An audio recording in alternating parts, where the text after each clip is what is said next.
Joy News, we are independent, fearless, and credible. You're watching Joy News Prime with me, Samuel Kojo Obrace. In the headlines, this are outrage on the back of revelation by Ghana COCOBOD that it was forced to refund a $250 million loan procured from the African Development Bank for irrigation purposes, as farmers are now carting water to farms using tricycles. Also, Glovo to bid Ghana farewell tonight, as former workers of delivery companies say they have moved on to work with other companies days before the company's exit from Ghana.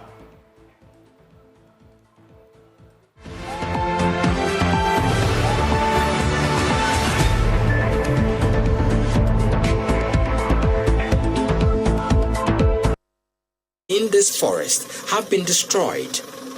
The residents rely on the few sources left. Local leaders are helpless against these miners who have the backing of very powerful people. The chief of Ohiampenika, Yoko Samuel Donko, himself a farmer, says traditional authorities are helpless in the face of the destruction.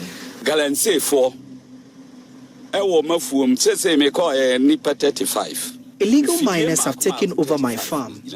When I went to the farm today, I counted 35 people and heavy equipment mining on the farm. When I confronted them, they showed me equipment they claim gives them power to mine there. I ensured they stop all the machines, but I know they will come back in the night. Many of the miners here do not have the requisite permits. Those who do use them in undesignated areas, concessions not covered by the permit, a development acknowledged generally by Chairperson of the Minerals Commission Board, Barbara Otenjasi.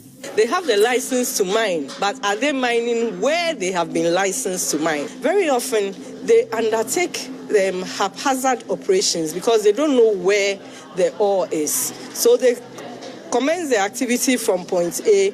When they don't get anything, they move to point B, point C, and so they devastate.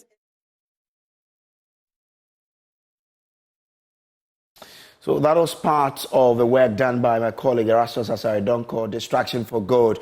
Now, at the back of this, there's an outpour of anger following the revelation by the Ghana COCOBOD that it was forced to refund a $250 million loan procured from the African Development Bank for irrigation purposes on cocoa farms.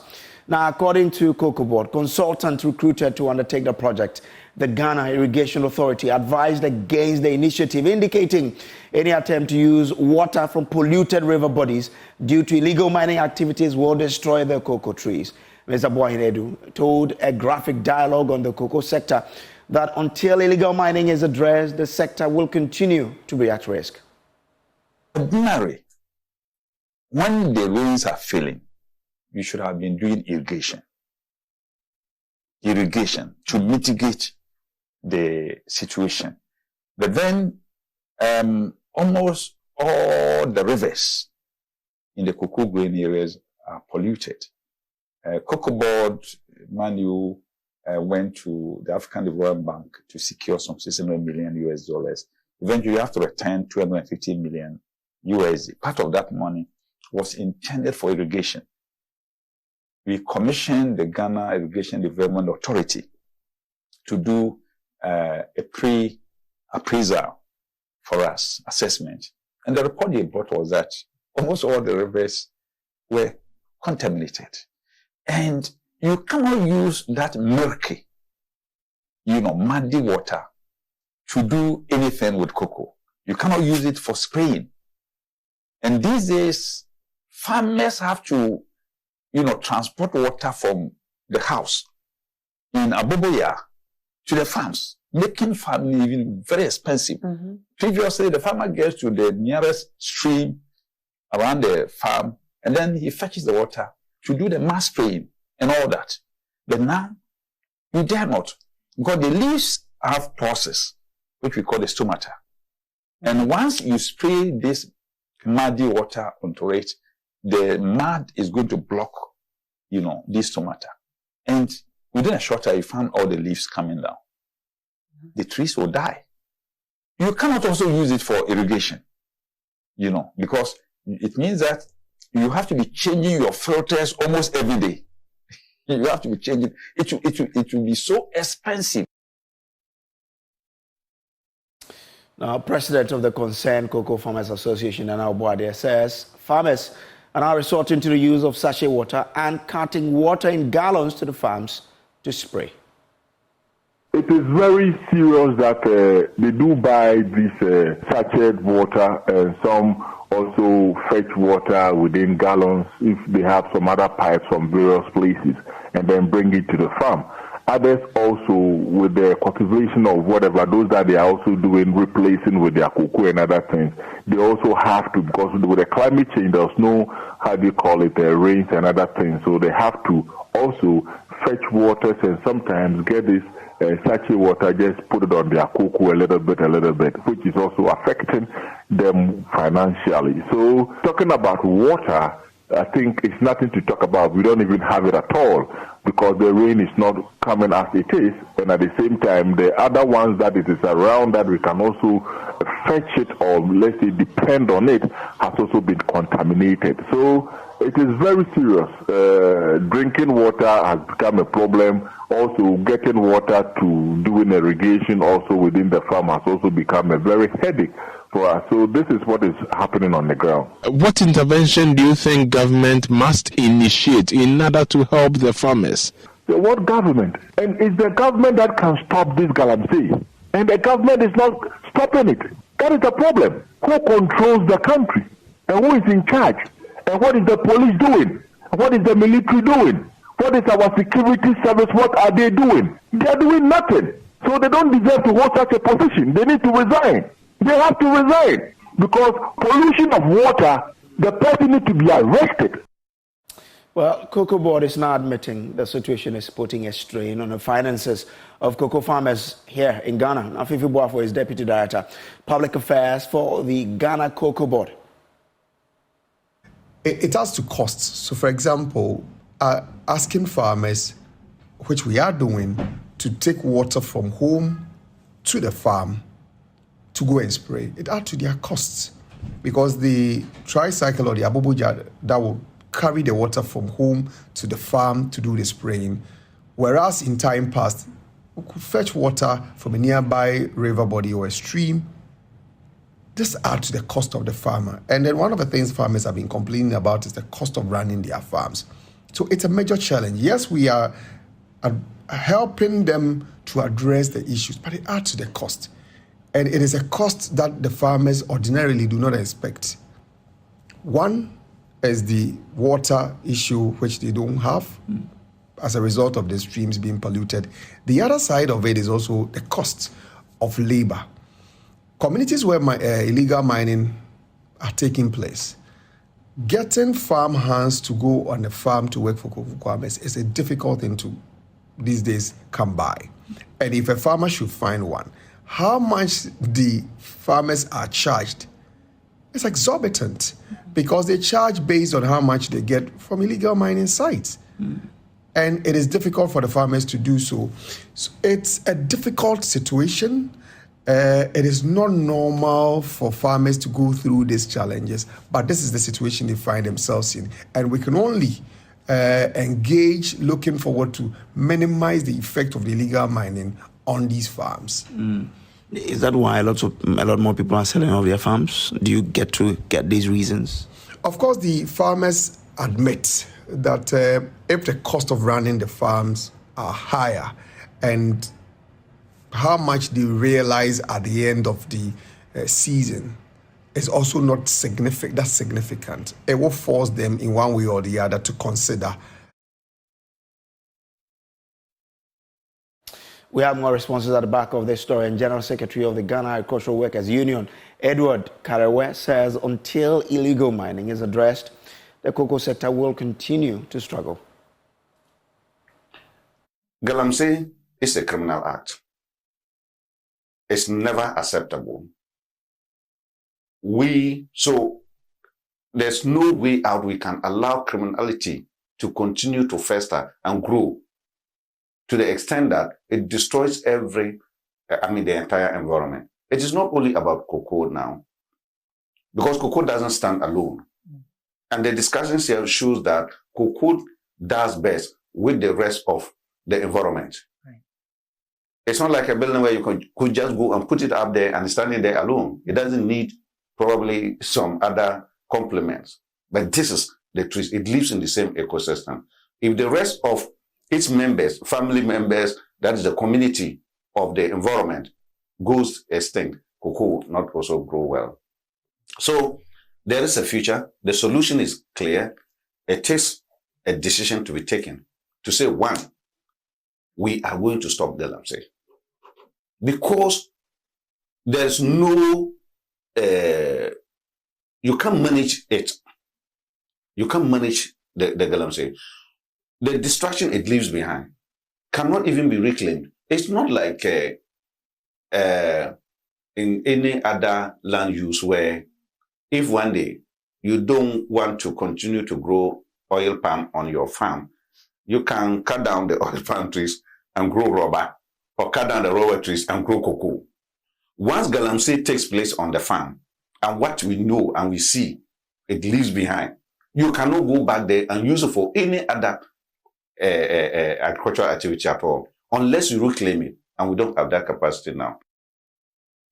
Now, joining us on the lines now is Head of Public Affairs at COCOBOD, Fifi Boafo. Fifi, I'm grateful to you for joining us. Now, is it a case, if you look at what's happening, with us refunding $250 million back, what's the impact this is having on the cocoa sector of Ghana? Well, what it means is that the benefit would have realized from that investment. At the moment, we are unable to realize that the investment was going to be, the investment was going value. And then we that at this point in time, the prudent for us is to hold on with that investment because we check that it's a Vivi, your line keeps breaking. I don't know if you can reposition yourself a bit for us. Is it better? Yeah, it's better now, yes. Okay, so the point I was making is we have to lose the value we would have attained by investing or injecting that capital into the business. But the prudent thing for us to do at this point is hold on with that investment, because what will be the sense in investing the money into a business where you will not achieve the return, just like the chief executive has said, everyone to invest the money into an irrigation, knowing very well that the water bodies we are going to use will not be there. You build the facility and then you cannot use it, there will not be any returns or positive value attained as a result of it. And for that reason, you don't touch them and then you allow them to run as you look better on is going. Which means we will be right to say that galamsey activities has cost us $250 million because we are not getting the value of that amount. Well, it is a facility that we are taking, which eventually you will pay. But of course, we will have the view that injecting that capital into the business will give us results. Mindful of the fact that we are in a situation where the weather pattern is not so favorable. Watch with irrigation that is product. But the good thing is that you are not spending money and wasting it, but then you are staying away that is an injection. Because you lose the money which is that you will not be valued. Fifi, I'm grateful to you for the explanation tonight. Now, let's speak to a Greek economist. We're joined by a Greek economist with the Kwame Nkrumah University of Science and Technology, Professor Robert Ado. Prof, I'm grateful to you. What does this news that we had to return a loan meant for cocoa irrigation mean to the future of the sector itself and by extension the economy of Ghana? Thank you very much. Great. I think it's very unfortunate that as a country we are losing money just because of this canker which has been with us for many years. It has dire consequences for the industry and also for Ghana. When I used to work in the cocoa sector, anytime we met our farmers, we would say cocoa and then they would say Ghana. Then when you say Ghana, they say cocoa. What it means is that cocoa is so central and critical to the life of Ghana. The economy depends largely on cocoa. Whenever cocoa proceeds are not cheap, our currency struggles. So if we have the money that is destroying industry. I think government and other authorities will have to sit up and ensure we are back to table so that they clamp on those who are in the water body. Like somebody said, illegal mining is illegal, as the name suggests, and so we need to sit up and then come back around the table and be more determined and purposeful so that we can stop this thing. If we don't stop it, like I said on top story, in the next 10, 15 years, this industry will go down and Ghana is going to lose greatly. Prof, I'm grateful to you for your thoughts. Now, away from that, President of the Worldwide Miracles Outreach, Dr. Lawrence Tete, has vowed to march to the Jubilee House in protest if President Akufo-Addo refuses to sign the anti-gay bill into law. Now, speaking at his annual This Nonsense Must Stop conference, which addresses issues of national concern, the clergyman called for collective effort to fight against illegal mining. The following report has more.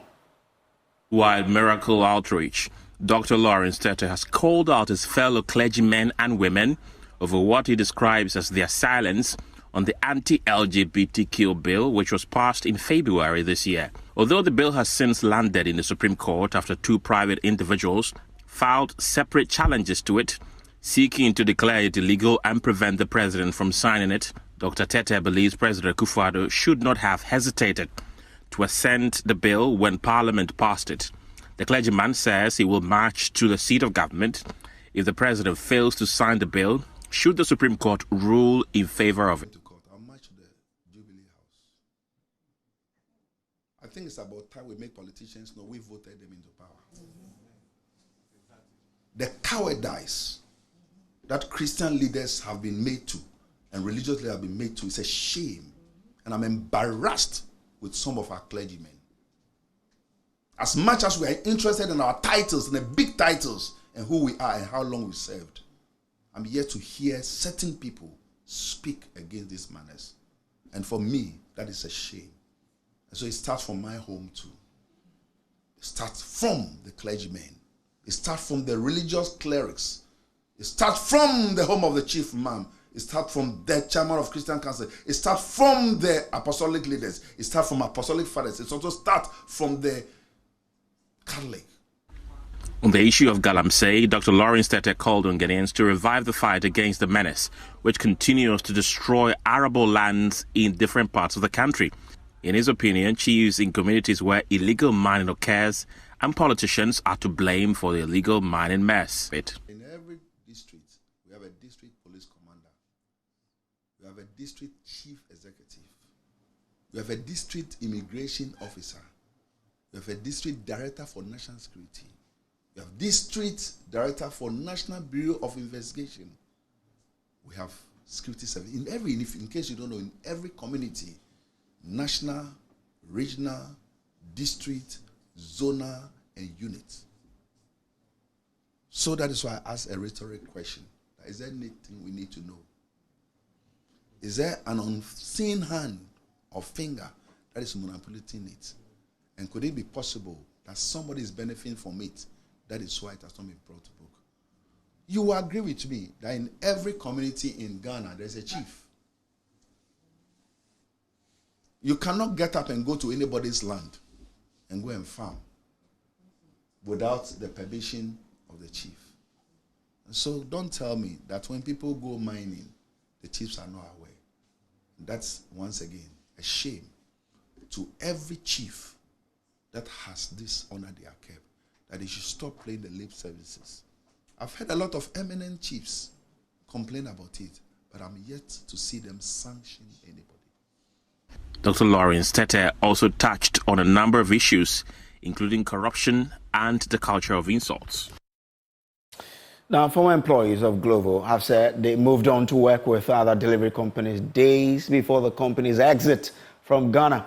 Glovo ceases to operate in the Ghanaian market from midnight Friday, May 10, 2024, due to what the company describes as huge operational cost. James Aveji has visited the company's head office at his Legon here in Accra and has this to tell us. Last month, Glovo announced its plans to stop operations in the Ghanaian market. The company cited revenue shortfalls and higher operational costs as reasons for the decision to exit by midnight of Friday, May 10, 2024. With some few hours to that deadline, I'm here at the head office of Glovo at East Legon in Accra to check what the situation is. The building, which housed the office, has been stripped of all branding materials. The gate is currently locked. Eric Arthur, a painter who has been working on the building opposite the office, tells me he saw some officers packing items out of the place from Thursday night. Oh, I see they have Kale chairs, table, the grasses, plenty things where them take go. Today to the pack things? Yeah, today I saw them Kale grass, the gate where them did for them. Yeah. I saw them, they are taking it go. First, not the building, them brand them or anything, or it just they like this? Oh, everything they ask them they go away, them they come out everything. Now Groove up. Then do some maybe we did the top there. Them to come out everything go. What I see. When the time we then finish packing the things? He said today around 12 o'clock, where them come take the gate go. In the afternoon? Yeah. Matthew Kwabran is a former delivery agent of Glovo. He says he and his colleagues have moved on to work with other delivery companies after receiving text messages informing them of the company's decision days ago. Which is, I even went to the office at Osu, but I realized that I got there and they've closed up. They are no more there, and someone passed information to me that Glovo is no more working there. So by the time I check my information, the data has come that they'll be leaving the country. So, and I checked it on TV, and the news came on TV as well that they'll be leaving the country, and so that was how I got information. What exactly did they say in the text message they sent to you? Was it an email or it was just normal SMS? And it was an SMS, it wasn't an email. What did they say in it? They just give information of how, when they'll be leaving, and the situation behind them leaving, which they are not making enough revenue in the country, so they have to leave. So I guess that's what I could recall for now. One of the funny things about Glovo is the rate at which they pay is not too encouraging. You can go a very long distance, like maybe a distance of maybe 20 kilometers or something, and you'll be paid for 12 cedis or sometime 9 cedis, which is not encouraging, which the other delivery company do pay quite better than that, like boats and the rest do pay better than that. So the business wasn't that really booming, but they have good relationship with many of their food vendors and things, which it brings in business, as in business do come on, you understand. Glovo says he has moved on to explore other African markets, including Kenya, Ivory Coast, and Nigeria. James Savage, Joy News. Now, health practitioners are raising concerns over the slow pace of development in the health sector, casting doubt on the country's ability to achieve the United Nations Universal Health Coverage Goal by 2030. According to Chief Executive Officer of Life Healthcare Medical, Dental and Optical Center, Dr.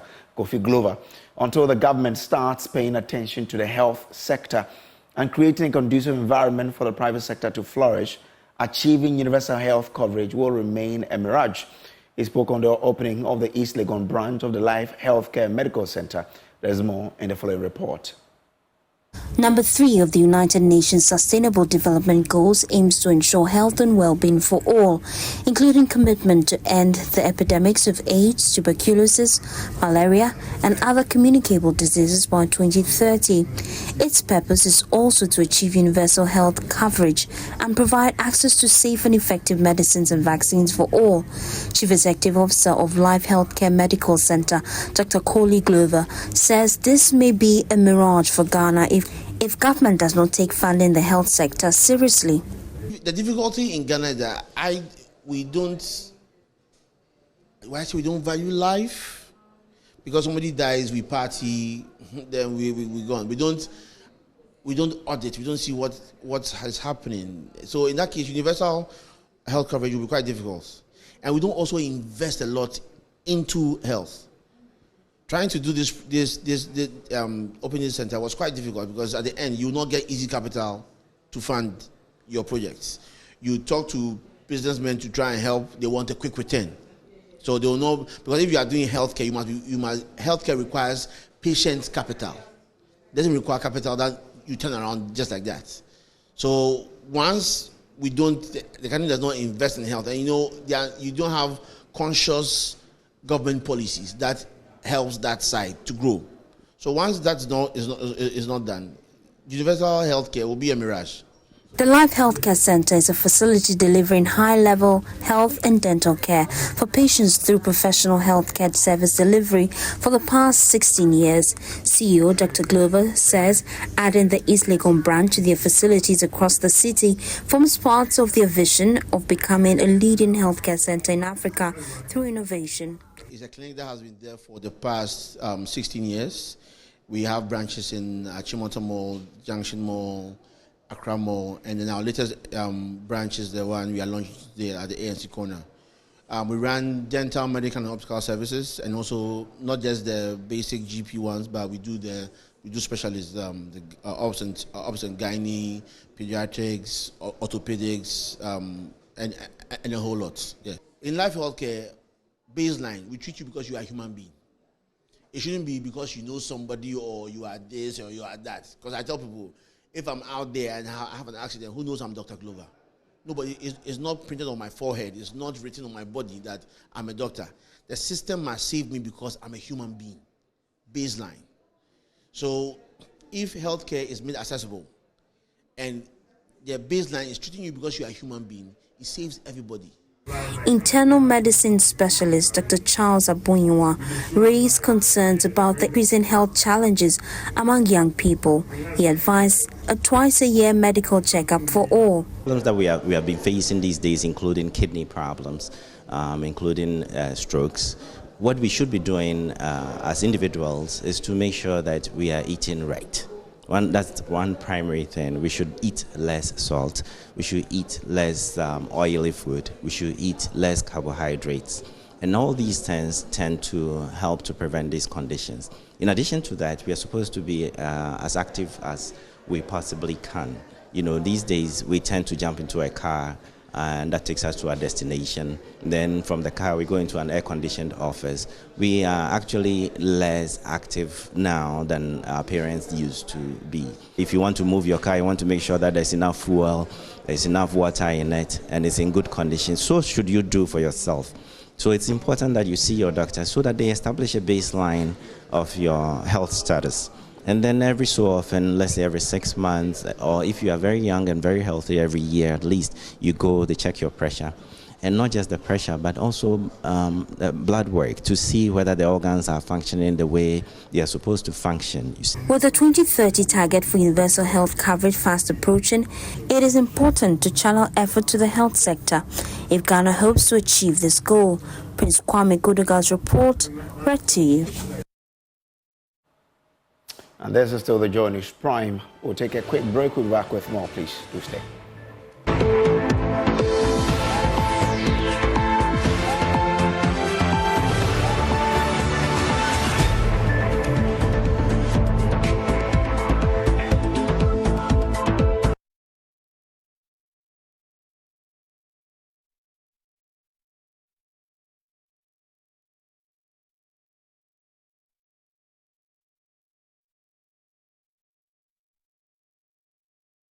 Welcome back from the break. Let's do some election headquarters stories now. And the Vice President has pledged to incentivize churches if elected president. And he pointed out that some interventions and contributions the church has made post-independence to justify his pledge. Dr. Baumia said this at a meeting with the clergy as part of his Bono regional tour. Listen. Then the question is church and taxes. Are we going to tax churches? My view on this is simple. In fact, that's why I say that if you share a Juma church, in fact, we should rather be paying them rather than they paying us.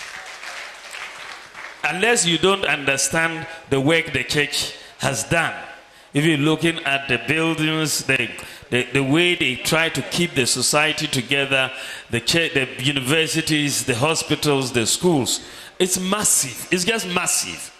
Many churches have hundreds of schools.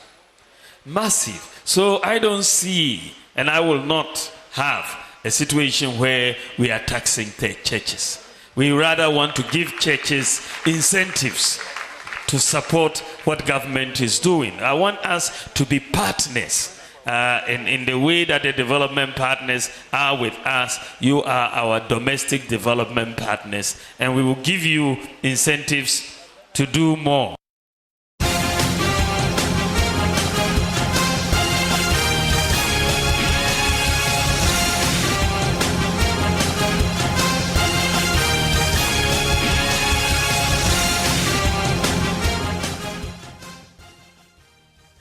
Election Headquarters is brought to you by Petrosolio Clean Fuel in full quantity, the Chartered Institute of Management Accountant, the American Institute of Certified Public Accountant, together as the Association of International Certified Professional Accountants and the German Ozone Medical Center, Alternative Therapy, Dental, Wellness and Beauty. Election Headquarters for an informed electorate. Now let's move on to other stories. And President Akufo-Addo and the Asantehene Otumfuo Setutu II have officially commissioned the Prempeh, the first international airport in Kumasi.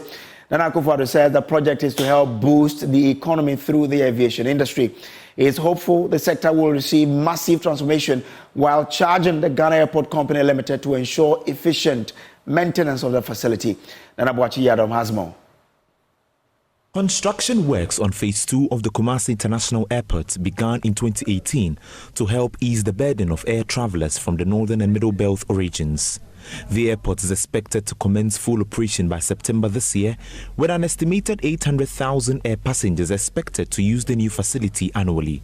According to President Akufo-Addo, the commissioning of the airport will help boost the economy. Ladies and gentlemen, the policy of the Akufo-Addo government is to help grow our nation's aviation sector and give it the needed boost in recognition among its competitors in the West African region and beyond. It is within this framework that over the last few years, the aviation sector has witnessed significant development in infrastructure and service expansion, coupled with the implementation of the Open Skies policy. Ghana has experienced considerable overall growth in air passenger traffic on both domestic and international routes.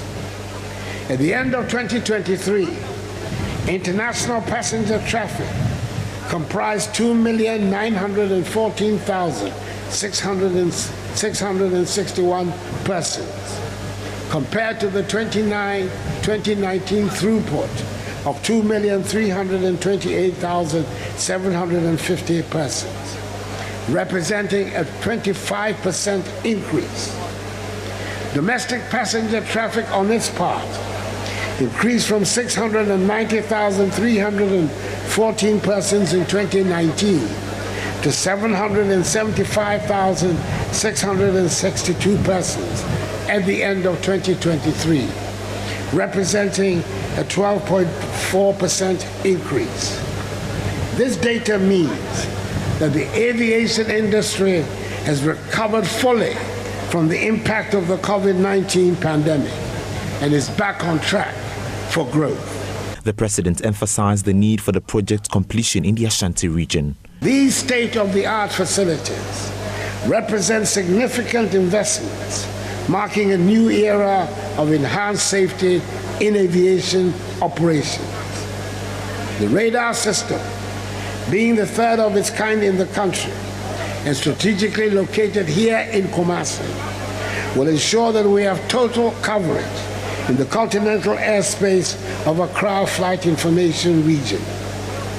I am informed that the functionality extends beyond the provision of regular surveillance services, as it offers both approach and en route control services, which ensure optimization of the use of our airspace, as well as the minimization of delays. I am particularly excited because this airport will bring relief to many travelers and businesses in the Ashanti region and beyond. Transport Minister Ofori-Atta says the project's completion is a testament to the government's commitment to transforming the aviation industry. I want all of you to join me to express my appreciation to all the players who have contributed in diverse ways for the success of this project. Mr. President, the commission of the terminal and its ancillary facilities such as the radar and the control tower does not mark the end of the work. We will commence full commercial operation at the terminal after completion of the operational readiness and airport transfer, what we call ORAT, by the end of June. This will give us the opportunity, ladies and gentlemen, to identify and correct any issues that may arise. Officially, the Prempeh the First International Airport has been commissioned by President Akufo-Addo and the Asantehene Otumfuo Tutu II. The modern airport, with a terminal measuring approximately 12,000 square meters that meets international civil aviation standards for international airports, was named after the 13th occupant of the Golden Stool, Sir Nana Agyemang Prempeh. It is worthy to note that although open for use, there are several construction works still ongoing, including the runway expansion. For Joy News, my name is Nana Boachi Dankwa-Yadom, Kumasi.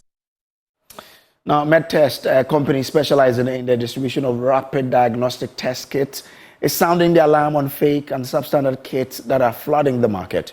According to the company, these test kits are giving fake and inaccurate results to users.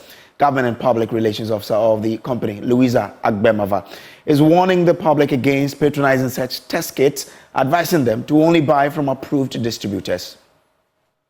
On Tuesday, the 7th day of May 2024, the attention of management and the board of directors of Medtest Ghana Limited, hereinafter Medtest, was drawn to an incidence or series of incidences suggesting that certain unknown or unscrupulous entities within Ghana have been supplying some selected Texas-based Hilgen rapid diagnostic tests to some renowned medical facilities in the country.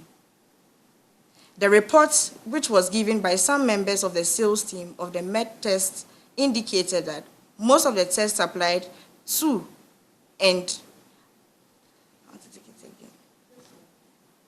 on Tuesday, the 7th of May 2024, the attention of management and the board of directors of Medtest Ghana Limited, hereinafter Medtest, was drawn to an incident or series of incidents suggesting that certain unknown and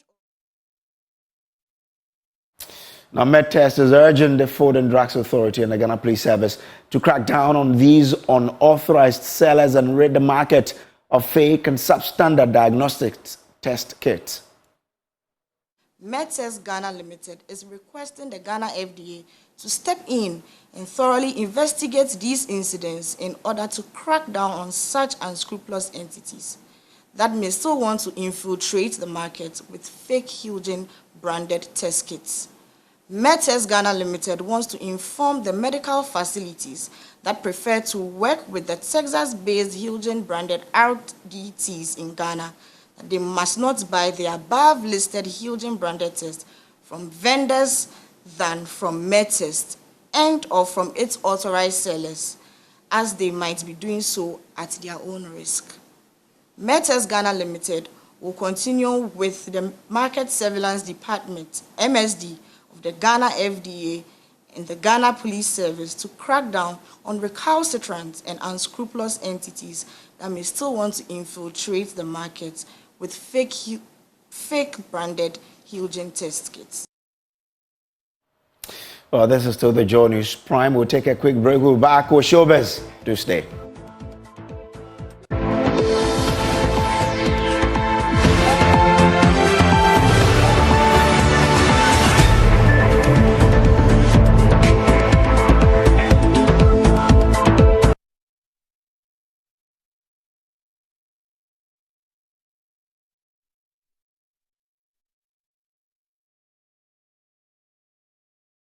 Now let's do showbiz.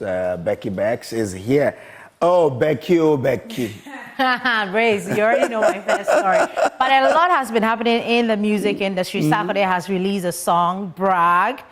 It's all over the place, and obviously Kofi Kinata also is out with much anticipated EP. Kofi, there was a listening ahead of the release, which is just today. The songs are already trending. I know that you have a favorite. There's a Mother's Day song in there. Antiama. We'll bring you that one very soon. But here is a wrap of everything that happened ahead of the release of Kofi EP. The wait is finally over. After years of anticipation from Ghanaians, Kofi Kinata has unveiled his first major project since starting his career, an EP titled Kofi.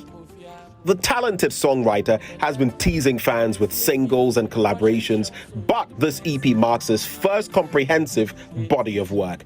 Comprising 7 songs, Kofi tackles themes of love, living with your mom, life struggles, bad friends, and more, all expertly crafted to resonate with every generation.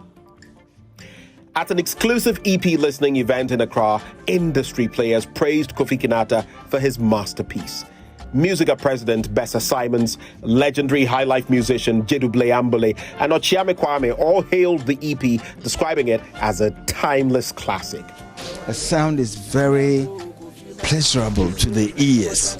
So I think it's a great album, and this is another level. You know, it's his first LP, but it's another level, and I know he's going to go a long way.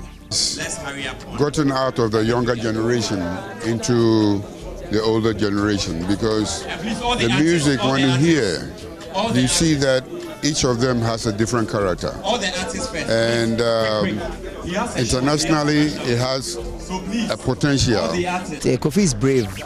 That's all I want to say. He's very brave. You know, to create something that is, it's like swimming against the current and still be successful, to be able to get to where you're going to, because he always gets to where he's going to, and he never follows the trend. Everyone goes here, Kinata goes there, you know, and he draws from the ethos of his people. But what inspired Kofi Kinata to release this EP? The fans. The fans, and for some time now, that is what they've been talking about. They want a body of work, Kofi. We would like to see, we would like to witness your collection of works and some things like that. They were saying a lot of things, and you know, I thought it was about time I bring them something like that. And looking at the songs I have in the studio, there are a whole lot of songs. So. And then the song is, it's meant for the fans. So why am I keeping the song for? So I decided to, craft something. He also hinted that a full-length album might be out soon. I'm still working on songs. So they will have an EP, just like they will have an album, just like the EP took almost the whole year. They were complaining, they thought it would never come, and it's here, it's a reality now. So, for now, they can trust me when I say I will do something. Yeah. The EP's tracks include Antiama, Abunsam, Samang, Ifiakuma Broken Heart, I Don't Care, Takeaway, and Overthinking, and can be found on all digital music platforms. Nicholas Ekoyamwe's report for Joy News.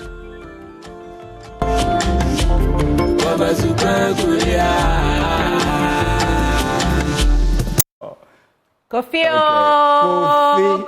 is out on all digital platforms. And also, let's talk about Sarkodie. Oh, you won't let me talk about the Ahanta? I won't allow you, because apart from the fact that Kofi has released his EP, Sarkodie. Oh, but I thought you let me talk about the Ahanta in the song. Relax, relax. We'll talk about that some other time. But let's talk about Sarkodie, because he has released a song titled Brag. Sarkodie has been in this industry for a very long time. He keeps outdoing himself. He's, just a fantastic rapper. He's a fantastic artist.